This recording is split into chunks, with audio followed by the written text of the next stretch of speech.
स्वागत है आप सभी का हमारे कार्यक्रम में। आपके साथ मैं हूं सोनाली शर्मा।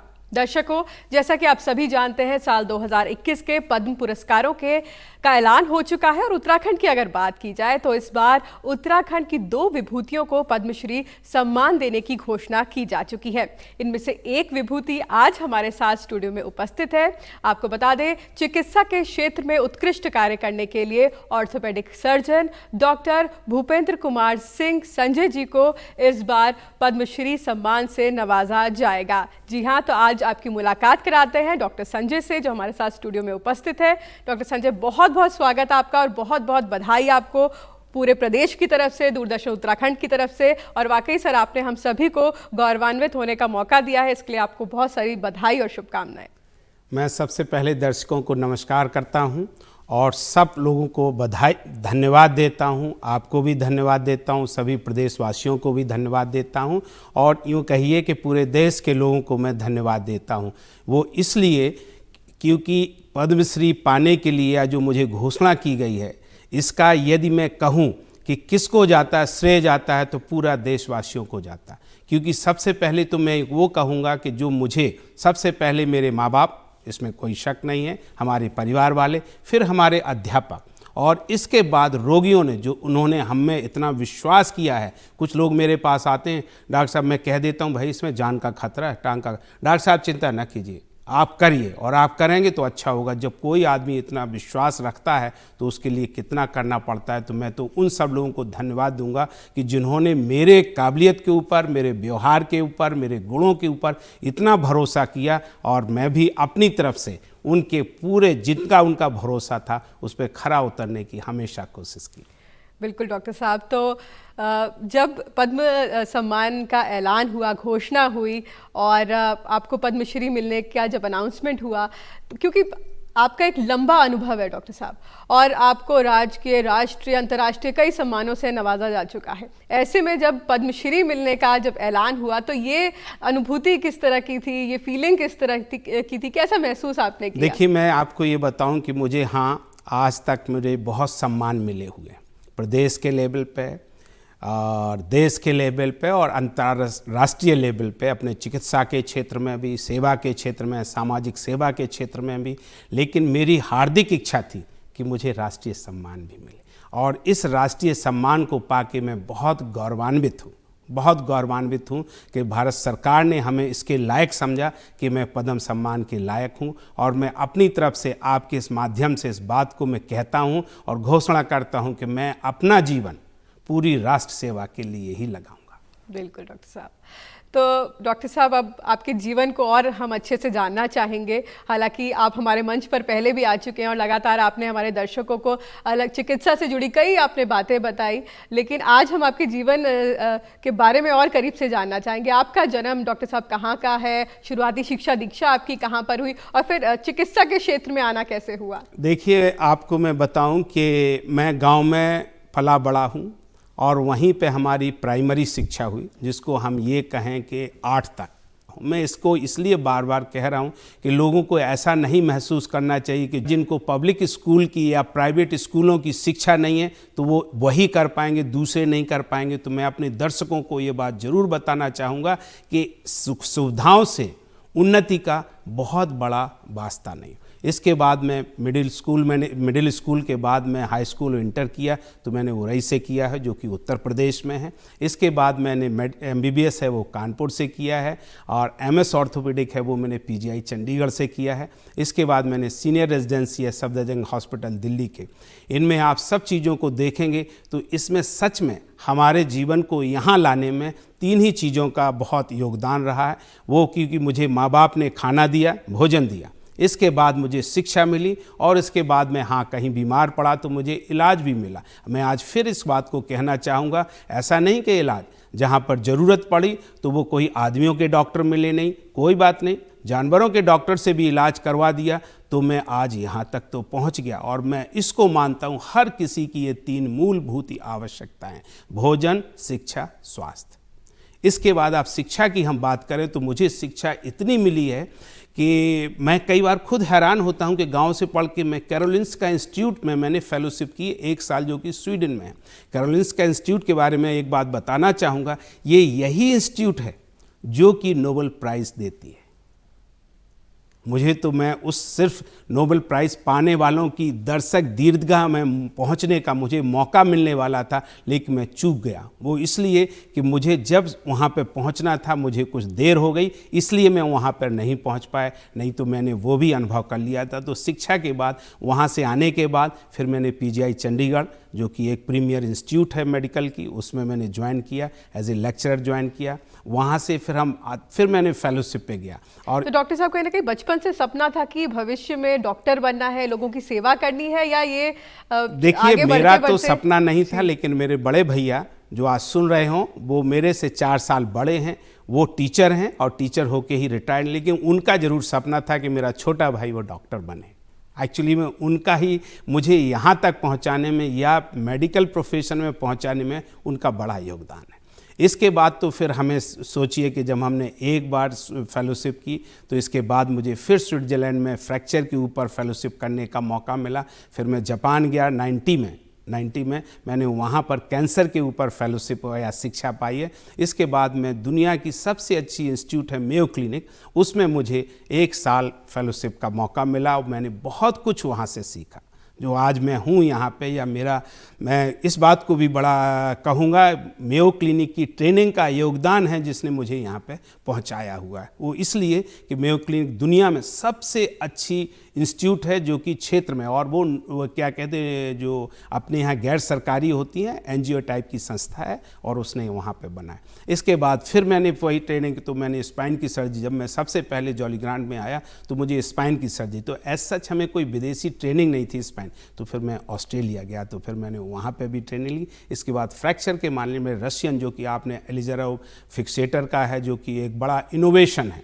यदि ऑर्थोपेडिक में आज में कहें कि बहुत बड़ी तरक्की की, तो 2 चीज़ों से, एक जॉइंट रिप्लेसमेंट्स में, एक फ्रैक्चर के ट्रीटमेंट में। तो मैं कुर्गान रशिया में मैंने ट्रेनिंग की है। मैं बार बार कहूँगा, मुझे यहाँ पहुँचाने में सबसे बड़ा योगदान है, तो माँ बाप का तो जितना है उतना है, सबसे बड़ा योगदान है वो हमारी अच्छी शिक्षा का।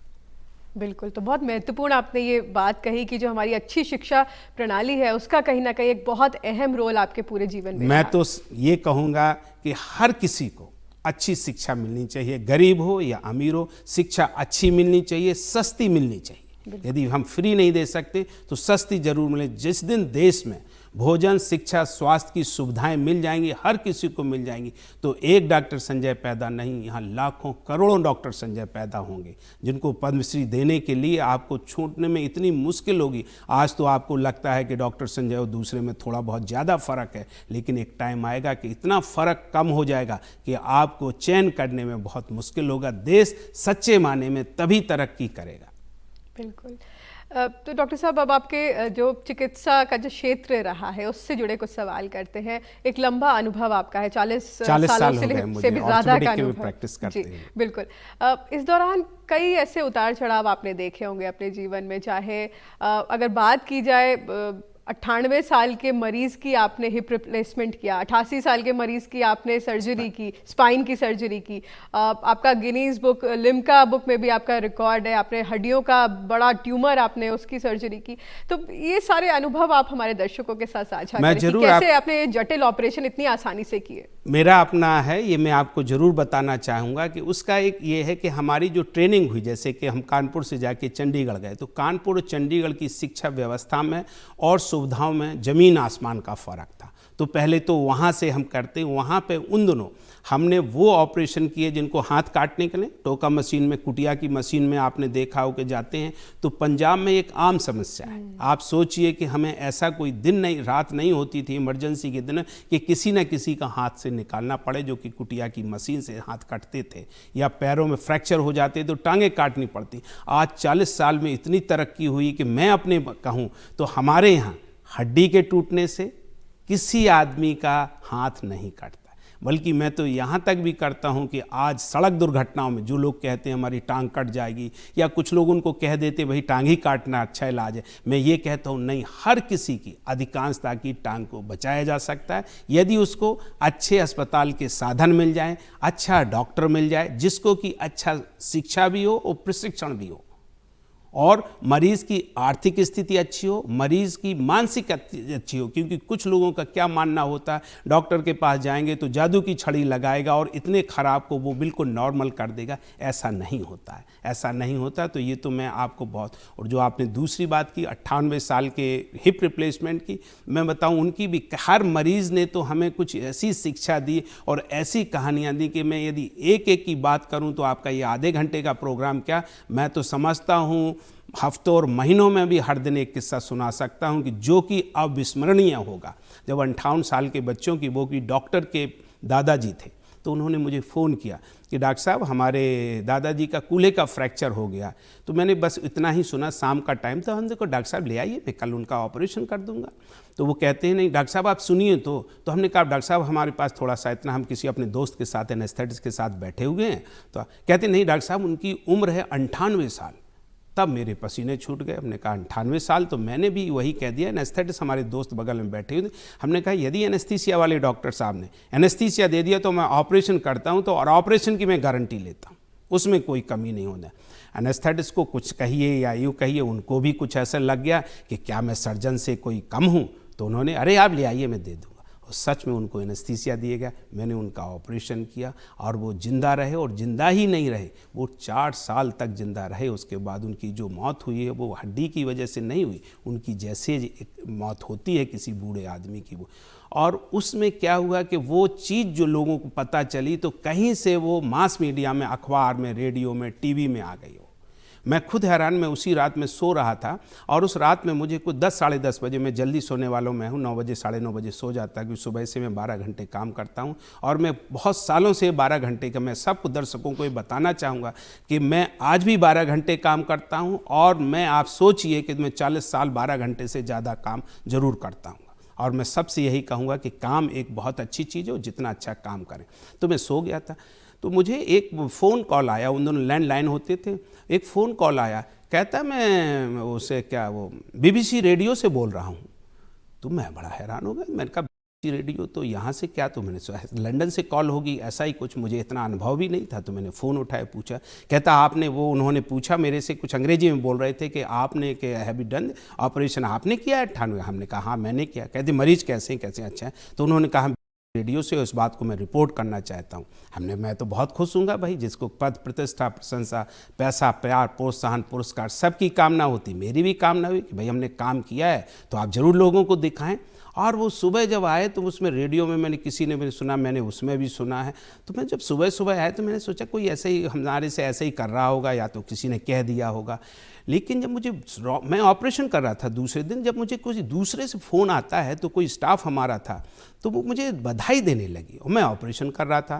कहती डॉक्टर साहब मैंने आपका नाम रेडियो में सुना हुआ है। तो मुझे पहले विश्वास नहीं हुआ सच में कि ऐसा नहीं। थोड़ी देर के बाद अखबारों से भी लोगों ने पढ़ के हमने आपका नाम देखा हुआ, डॉक्टर साहब वो डॉक्टर हैं आप? अरे सर आपने तो, आप हमें पहचान नहीं पा रहे हैं, आप तो हमारे ही अस्पताल के हैं, मैंने तो आपको कभी देखा नहीं। तो वो तो है सर 98 साल वालों का किस्सा। और उन्होंने ये न्यूज़ है DD में आई, लोगों को हमारे बारे में पता चलना लगा और हमें भी विश्वास होने लगा। तो जब हमने 98 साल का है, अब हमने अपने यहाँ लगा रखा है, age is no bar for surgery. कोई आदमी कहता है जब मेरे से कि मैं बूढ़ा हो गया हूँ, तो वो हम पूछते हैं कितने, कई तो ऐसा भी कहने, मैं तो 60 डॉक्टर साहब जब कोई पेशेंट एजेड होता है तो कई जटिलताएं सामने आती हैं। बिल्कुल आ जाती ऐसे में घर वाले भी डरते हैं, तीमारदार भी डरते हैं और डॉक्टर भी कहीं ना कहीं मना कर देते हैं बहुत केसेस में। आपने बिल्कुल सही बात कही है। और इसका आप देखिए प्रभाव कितना पड़ा, हमारे ऊपर कितना प्रभाव पड़ा, हम तो दूसरों के ऊपर भी बताएंगे कि जब मुझे लगने लगा कि मैं 98 साल का ऑपरेशन कर सकता हूँ, तो इसमें कौन सी बड़ी बात है। किसी ने उन्हीं दिनों के बाद मेरा फिर एक इंटरव्यू लिया, तो वो मैं उस समय था नैनीताल में किसी कॉन्फ्रेंस में गया हुआ था, तो उन्हें पता चला हुआ, रेडियो पे मेरे से पूछने लगे। तो कहते डॉक्टर साहब आपने 98 साल का ऑपरेशन किया है? हमने कहा हाँ किया है, उसमें हिप रिप्लेसमेंट किया है। तो कहते हैं, फिर उन्होंने मुझसे पता है क्या किया है, क्या आप क्या प्रधानमंत्री का भी ऑपरेशन कर सकते हैं? हमने कहा भाई इसमें क्या बात है, हम किसी का भी ऑपरेशन कर सकते हैं। यदि हमने एक आदमी किसी व्यक्ति में बदलाव नहीं होता है कि वो किस पद पे है, सिर्फ उसकी फिजियोलॉजी में फ़र्क पड़ता है कि वो आदमी में कितने गुण हैं और क्या है और उसकी कितनी परेशानियां हैं। तो हमारा भी बहुत उसमें हौसला बढ़ गया और हमारा विश्वास बढ़ गया कि जब हम इतना, तो हमने जो आपको पहले बताया अब हमने वो लिख रहा। कोई भी मुझसे कहता है वो बात बूढ़े हैं तो क्या हुआ भाई, जो आदमी चल रहा है, अच्छी तरह से अपना खाना खा रहा है, उसमें उम्र का क्या वास्ता है। यदि आदमी 30 साल का है और वो अपने आप खुद नहीं टॉयलेट जा पा रहा है या यहाँ से वहाँ, तो वो बीमार है। यदि 90 साल का या 98 साल का जो अपना है, खुद टट्टी कर रहा था, खुद खाना खा रहा था, खुद जा रहा था, खुद बच्चों के साथ खेल, तो मैं तो यही समझता हूँ कि वो हमारे लिए बहुत यंग है और हम इनका ऑपरेशन कर सकते हैं। जो आपने बात कही कि रिश्तेदारों को, मरीजों को या लोगों को इसका डर लगता है, उसका उन लोगों को सभी दर्शकों से मैं ये कहना चाहूँगा कि उम्र का नहीं है। इसको आप देखें तो इसका ये कि फिजियोलॉजिकल उसकी एज क्या है, उसकी आप जो नंबर वाली एज पे ना जाए, उसका है हार्ट कितना अच्छा है, उसका लिवर कितना अच्छा है, उसकी किडनी कितनी अच्छी फंक्शन कर रही है। यदि ये सब चीज़ें जो जरूरी, या उसका ब्रेन कितना अच्छा फंक्शन कर रहा है, यदि वो फंक्शन कर रहा है, फिर कहाँ प्रॉब्लम है। तो मैं तो इस बात को मानता ही नहीं। बिल्कुल डॉक्टर साहब, 2005 की बात करें, लिम्का बुक, गिनीज बुक में आपका नाम दर्ज है और आपने हड्डियों का बड़ा ट्यूमर, उसकी सर्जरी करी थी। इस बारे में भी हम चाहते हैं आप हमारे दर्शकों को बताएं। मैंने जो ये दूसरा ऑपरेशन किया, इसके बाद मुझे भी लगने लगा कि हम करें तो मेरे पास लोग भी आने लगे हैं, लोग भी आने लगे, तो मैंने उनका भी ऑपरेशन किया। तो एक हमारे पास एक पहले बहुत दिनों के बाद जो आपने बताया, वो 16.5 किलो का ट्यूमर था, थाई का। आप ये समझिए कि हम भी अपनी बात कहें तो हमारी जो कमर की जो गर्थ है वो 32 इंच है या 34 इंच, लेकिन उसकी 1 मीटर से ज़्यादा एक टांग थी। उसका ऑपरेशन हमने तब किया, वो इतना परेशान हो गया। एक बार दिखाने आया तो मैंने कहा मैंने इसका ऑपरेशन कर दूंगा। वो कह गया हम आते हैं, डॉक्टर साहब आते हैं। तो मैंने कहा ये ऐसे ही पूछने आया होगा, इनको ऑपरेशन नहीं कराना, नहीं तो इसका इतना बड़ा क्यों हो जाता है, इतना तो किसी ने, और हम तो उसका करने के लिए तैयार थे, तो वो क्यों नहीं आया। लेकिन वो 2 महीने के बाद फिर मेरे पास दोबारा आया कि मैं ऑपरेशन कराना चाहें। तो मैंने ऐसे ही कहा, हमने कहा भाई तुम पहले क्या सिर्फ देखने ही आए थे या दिखाने आए थे कि डॉक्टर अच्छा है कि नहीं, ऑपरेशन कर लेगा कि नहीं। कहता सर ये बात नहीं, आपने पहले ही मुझसे कह दिया था डॉक्टर साहब कि मैं आपका ऑपरेशन करूँ। मैं तो आपकी बात से ही बड़ा प्रभावित हुआ और आप, मुझे लगा कि आप मेरा ऑपरेशन कर देंगे। लेकिन मैं ऑपरेशन इसलिए नहीं करवा पा रहा था कि मैंने एक फिक्स डिपॉजिट कर रखी थी, वो उन दिनों मैच्योर होनी थी। अब मेरी मैच्योर हुई तब मैं ऑपरेशन करा पाऊँगा, एक ये कारण था। दूसरा कारण उसका ये था कि वो इतना परेशान हो गया, वो खड़े खड़े टट्टी करता था। चूँकि वो इतनी गर्थ थी, आप अंदाज लगाइए कि जांग में आप एक तकिया लगा लें और फिर आप उसको बिठाने की कोशिश करें तो आप बैठ नहीं सकते, उसके पास दूसरी होती। और जब मैंने वो ऑपरेशन किया तो मुझे भी कॉन्फिडेंस बढ़ गया है और कि मैं इतना भी कर सकता हूँ। तो उसके बाद मेरा नाम लिम्का में आया।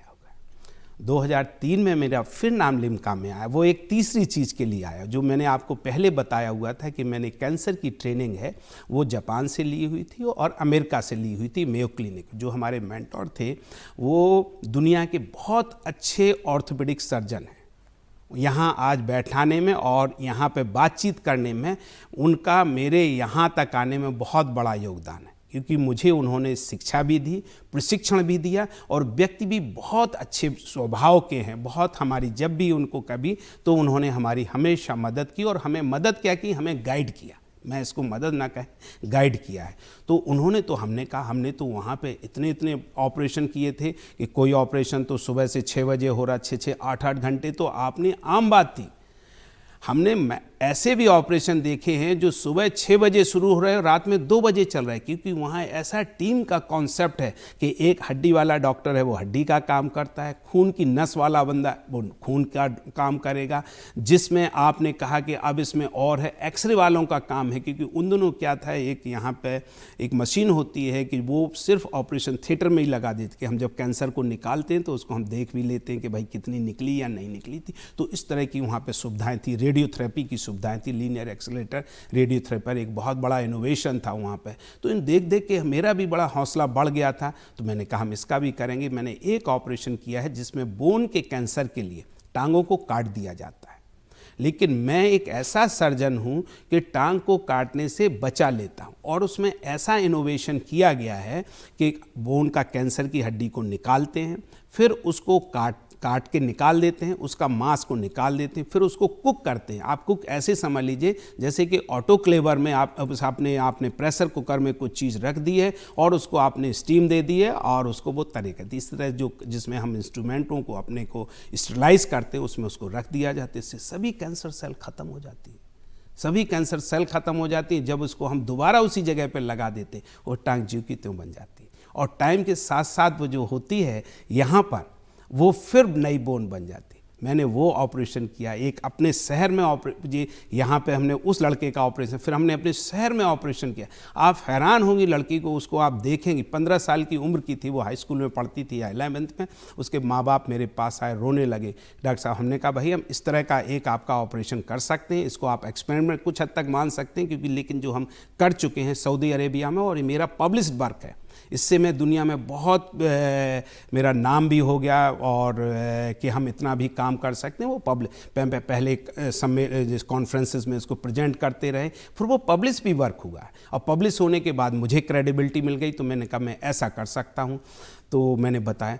तो कहते अब मेरे पास कोई और चारा नहीं, या तो मैं टांग कटवाऊँ, अभी टांग कटवाऊँ, या आपके ऑपरेशन के बाद टांग कटवाऊँ। तो मैंने कहा बात तो सही है, आप कोशिश कीजिए और मेरा पूरा भरोसा है कि आपकी टांग बच जाएगी। वो लड़की भी, उसकी टांग बच गई, आज जिंदा भी है, वो उसको सरकारी नौकरी मिल गई है, वो अध्यापक है। और उस लड़की को मैं इसके माध्यम से आपको ज़रूर कहना चाहूँ, उसने भी ये जो पद्मा अवार्ड का जो प्रोग्राम है उसमें hashtag Padma award nomination of my hero Padma Award and she has nominated my name। और आई अंडरस्टैंड, हमारे ख्याल से मैं इस माध्यम से ये भी कहूँगा जो पद्मा अवार्ड कमेटी ने ज़रूर इस तरह के लोगों के विचारों को सुना होगा, देखा होगा, तो उन्हें ज़रूर विश्वास हुआ होगा और हो सकता है उन्होंने इन बातों को कहीं ना कहीं से कंफर्म भी किया हो, इंक्वायर भी किया। तो मेरा तो मानना ये कि जो मैं करता हूँ, हमारे यहाँ तो बिल्कुल खुली किताब है। मैंने अपने यहाँ रिसेप्शन में जिस मरीज़ का जो ऑपरेशन करता हूँ वहाँ उसको डिस्प्ले कर दिया और मरीजों से कहता भी हूँ।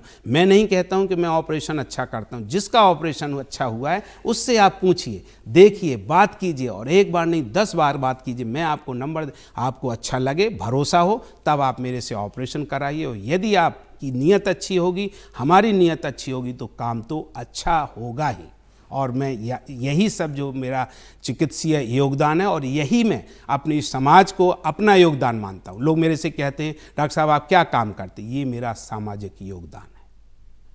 इसी तरह से हमने बहुत से ऐसे ऑपरेशन किए, मैंने जैसे आपको पहले बताया कि एक क्या मैं कई ऐसे बताऊं। बिल्कुल, क्योंकि डॉक्टर साहब आपका कहीं ना कहीं जो काम है वो असाधारण है, कहीं तभी आपके पास जो मरीज आता है उसकी चिंताएं कहीं ना कहीं आधी हो जाती है। डॉक्टर साहब एक सवाल आपसे और यहाँ पर पूछना चाहूंगी कि आप चिकित्सा के क्षेत्र में नए नए कीर्तिमान आप लगातार आपने हासिल किए हैं, लेकिन इसके साथ साथ आप सामाजिक काम भी बहुत ज़्यादा करते हैं, चाहे वो बच्चों की विकलांगता से जुड़ा कार्य हो, चाहे बच्चों के जो ब्रेन स्ट्रोक होता है उनके प्रति जो जागरूकता अभियान आप चलाते हैं। तो किस तरह से आप लोगों को जागरूक कर रहे हैं, तमाम जो समस्याएं हैं बच्चों से जुड़ी हुई, इसके बारे में भी आप दर्शकों को बताओ। कैसे आप एक अपने पेशे के साथ साथ सामाजिक जिंदगी को भी अच्छे से आप निभा रहे हैं अपने दायित्वों को?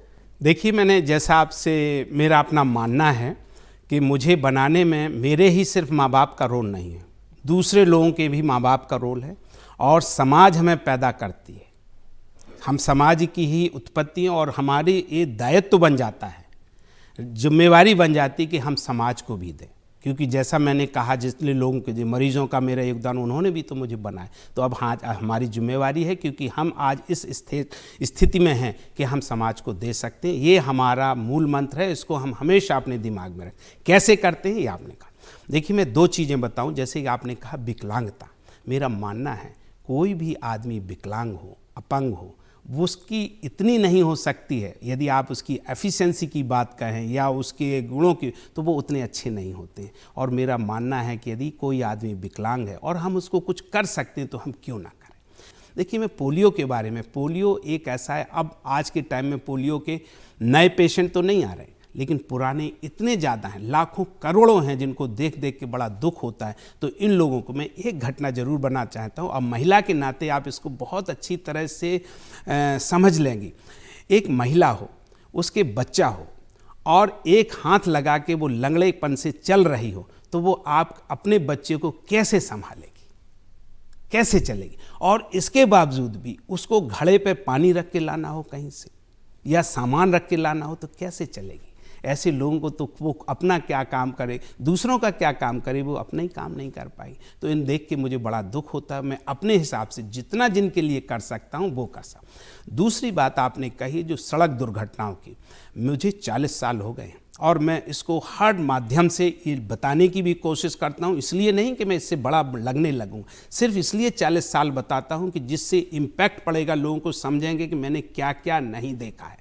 सड़क दुर्घटनाओं की हमने वो चीज़ें देखी हैं कि यदि हम किसी को वो बताएं, मुझे बहुत दुख होता है। मैं इलाज ज़रूर करता हूँ लोगों का, देखता हूँ कई लोगों के अकेला लड़का होता है, शादी का निमंत्रण कार्ड देने गया और बाइक चला रहा था, एक्सीडेंट हो गया, डेथ हो गई। किसी के घर में अकेला लड़का हो, कितने दुख की बात।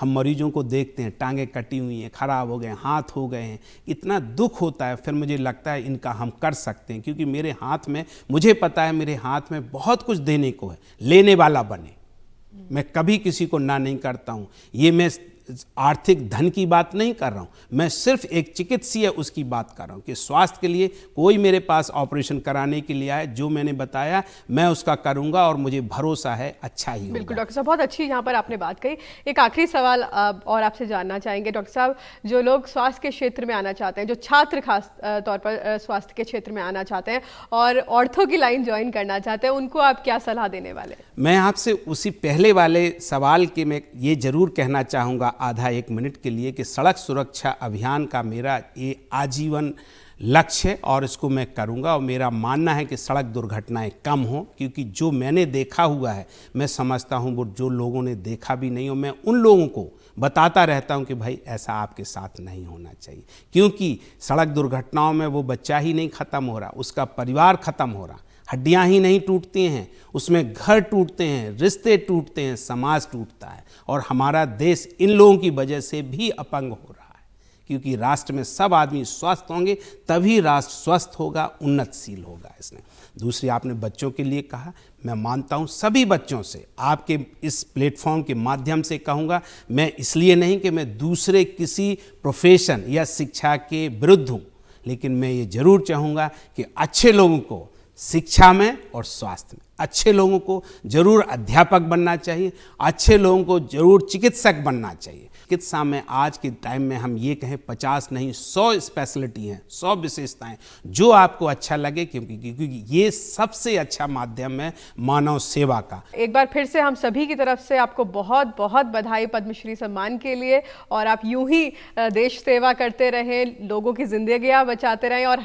हमारे स्टूडियो में भी आप लगातार आते रहें, यही हमारी कामना है। आपका एक बार फिर से बहुत बहुत धन्यवाद डॉक्टर साहब। मेरा आपको धन्यवाद, दूरदर्शन को धन्यवाद। तो दर्शकों, उम्मीद करते हैं आपको आज का हमारा कार्यक्रम पसंद आया होगा। अगली बार एक और हस्ती से आपकी मुलाकात कराएंगे, तब तक के लिए इजाजत दीजिए, नमस्कार।